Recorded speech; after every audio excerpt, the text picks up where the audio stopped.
Good morning. Good morning. What does a great leader do in face of opposition?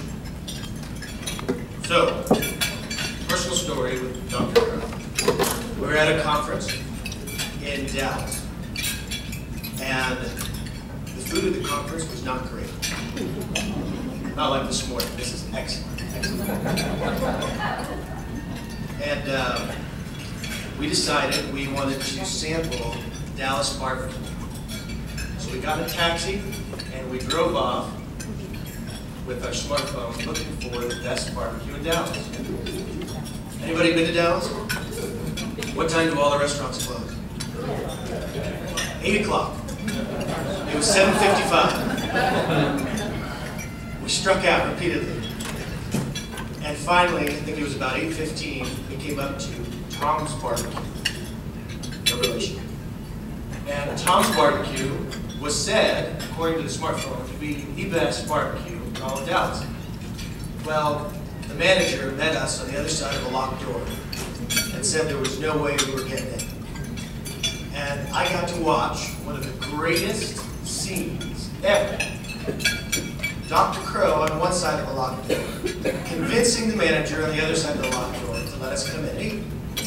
And he was successful. And as we sat there, I have to tell you, it made the barbecue that much more delicious. It was fantastic. Opening doors. This is what Dr. Crow does. In the face of significant opposition and shifting markets where you have this change in higher education, you have a lot of schools that simply are whining and trying to force an old model and to make it work. And yet, Dr. Crow has changed the game and has created the new American university, creating one of the best research institutions and making it available to as many students as possible. Please join me in welcoming Dr. Crow.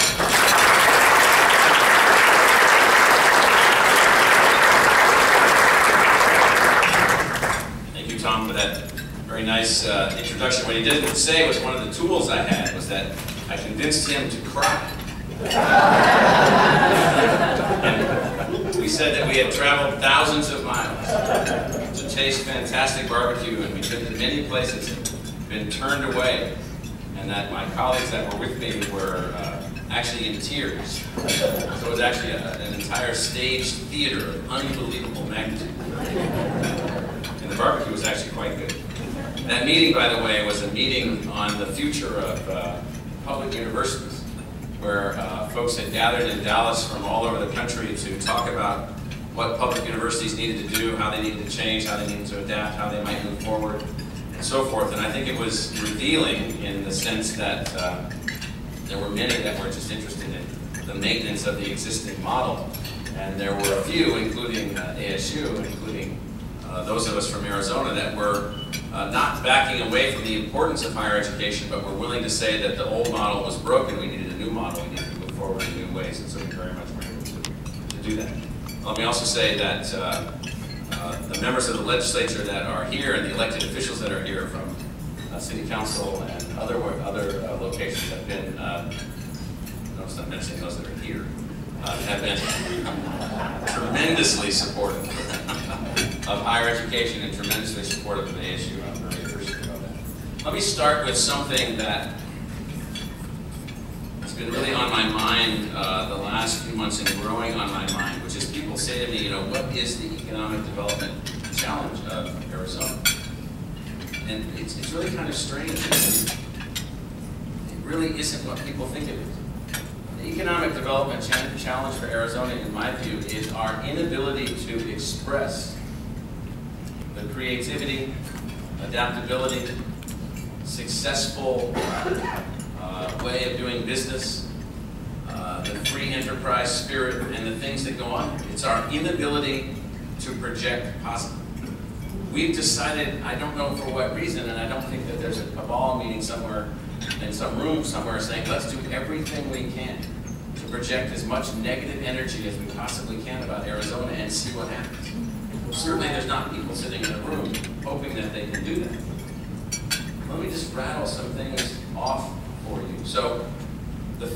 largest cities in the United States rank their performance of their public education systems. Of the 50 largest cities in the United States, what's the #1 performing school district of the 50 largest in the United States? New York, Boston, St. Louis, what? Mesa, Arizona. The #1 big city public school system, not by like 2 points or 4 points or 6 points, by virtually an order of magnitude.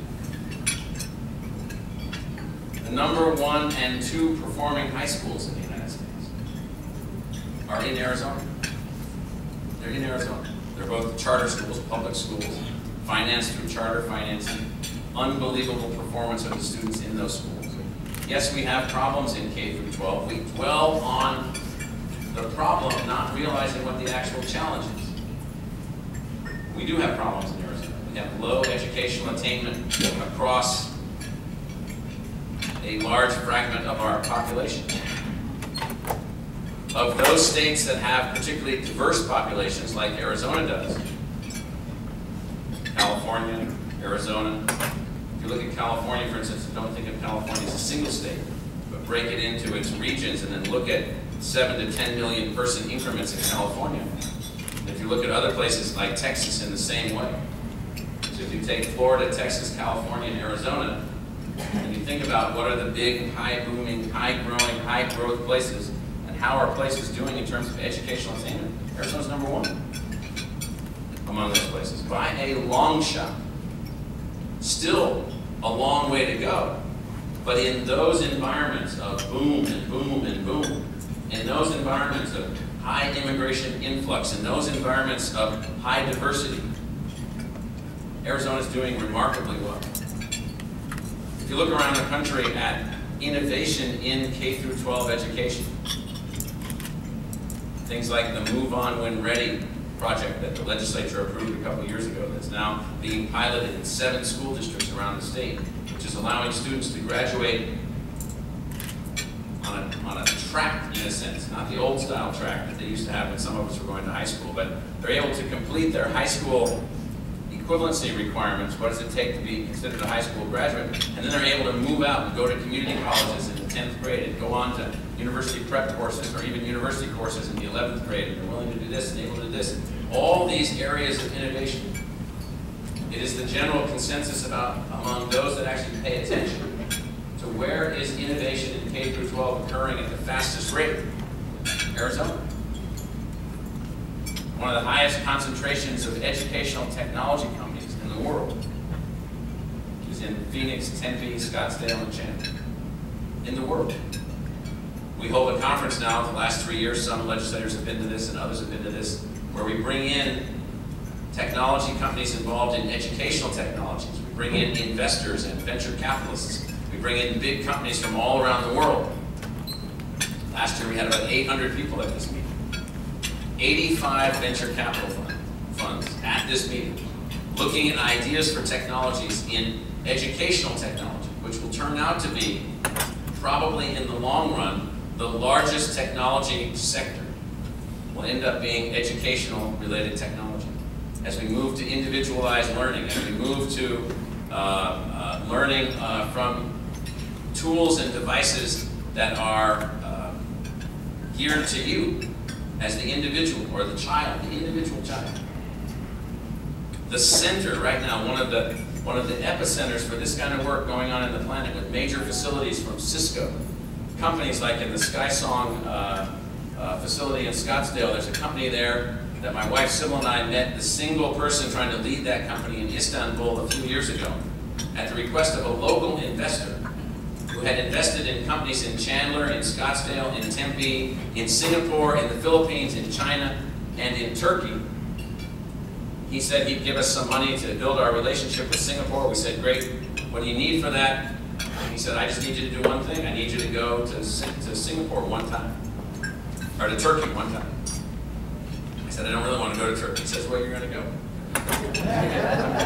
So my wife and I go. We meet with this guy that owns a construction company in Istanbul. But he has a dream about education. trying to give a sense of how the world works and how Arizona actually is, not the way that Arizona is portrayed. I meet with this guy, we go visit this school that he started, we cross the Straits of Bosphorus during an intense thunderstorm. We get to this school, we arrive 4 or 5 hours late, it's after midnight, the staff is still in position, waiting to give myself and my wife a briefing after midnight of this school. Of course we're going to do anything they say, so we're still there being briefed at 2 a.m. And this school is this man's idea. Well, he has another idea about how to get a curriculum into the hands of 85 million Muslim children, that's his objective, around the planet, who are undereducated, being educated in the wrong way, and being generated on pathways that are not going to be successful for either their countries or our countries in the long run. But he needs a platform, he needs a tool. So he decides after this visit to send a guy out to Arizona, one guy. The guy comes out, he links up with ASU, he starts incubating. They raise venture capital from Turkish sources and Arizona sources. They now have a unit in Scottsdale of 50 people called Adaptive Curriculum. They've sold 2 million seats of their math and science teaching platform, which is taught in Arabic, English, Spanish, and Turkish. All this is going on in Arizona. It's all going on. I'm just giving you like slivers, just tiny little examples of the kinds of things that are going on. I met with one of our faculty members the other day who was a kid that grew up in Phoenix, who went to ASU. Just to let you know how fast the world changes. He graduated from ASU in the year 2000, 12 years ago.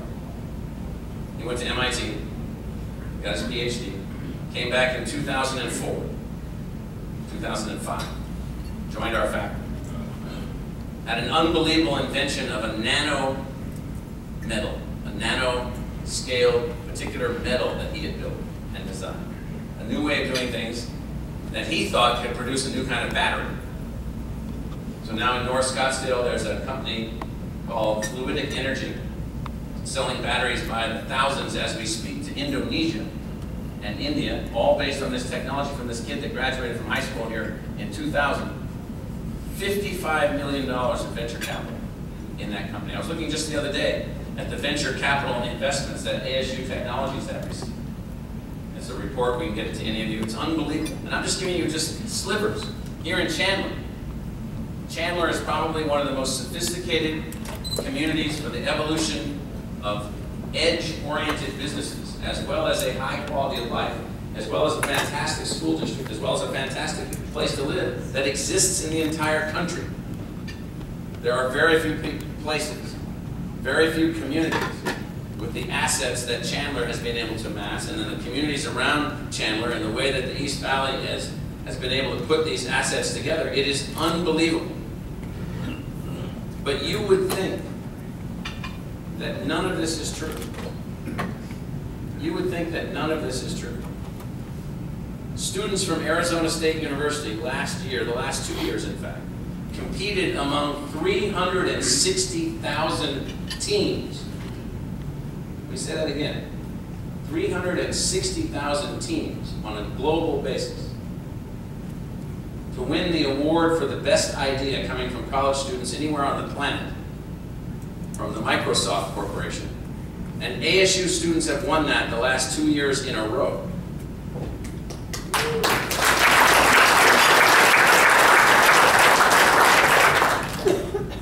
But we've got people writing in the newspaper and speaking in other ways that would lead you to somehow believe that the sky is falling, the earth is ending, life as we know it is coming to an end. There's so much negative rhetoric, so much negative energy, so much unbelievable self-indulgent whining. It is just unbelievable to me. And so here we sit in this place. So we did a scan not too long ago where we said of the 50 states of the United States, what are the 10 centers for scientific and technological development potential that could allow those 10 leading places in the United States to be the centers for helping to drive that part of the American economy forward. Arizona is one of those places. Arizona is already one of those places, and can even more be one of those places in moving forward. And so, if you took nothing but the newspaper and the political rhetoric being spoken about right now, you would think that the United States is a failure. You would think that Arizona is a backwater, corn-pone hangout for, I was just in Europe. My wife is from a European family on her mother's side, and so we go to Europe every summer to visit our relatives, and we're over there talking to people, and they constantly say, "You're from Arizona?" "Yes, from Arizona." They say, "Are you a cowboy?" And I say, "No, but I like cowboys." I'm not a cowboy, but I like cowboys. And they have this strange understanding of Arizona. They also always think Arizona is a part of Texas. And that's because all the movies that were supposedly about Texas were actually filmed in Arizona, and they get confused about which is which. And so the point being that somehow, I mean, I'm just laying this out. I could just stop after this. The Chandler Chamber, the city of Chandler, the state of Arizona, if we do not work on actually projecting the image of what this place is, we are fools. Fools. All the things, I mean, if you look at it, so the cities in Arizona have AAA bond ratings. The cities in California, bankrupt. San Bernardino, bankrupt. Stockton, bankrupt. One of those lake cities, bankrupt. Orange County, bankrupt in the past. San Diego Retirement Fund, bankrupt. These are not well-managed places. The cities in Arizona, fantastically managed. Fantastically managed. The International City Managers Association, made up of 3,500 communities around the planet, their innovation center is where?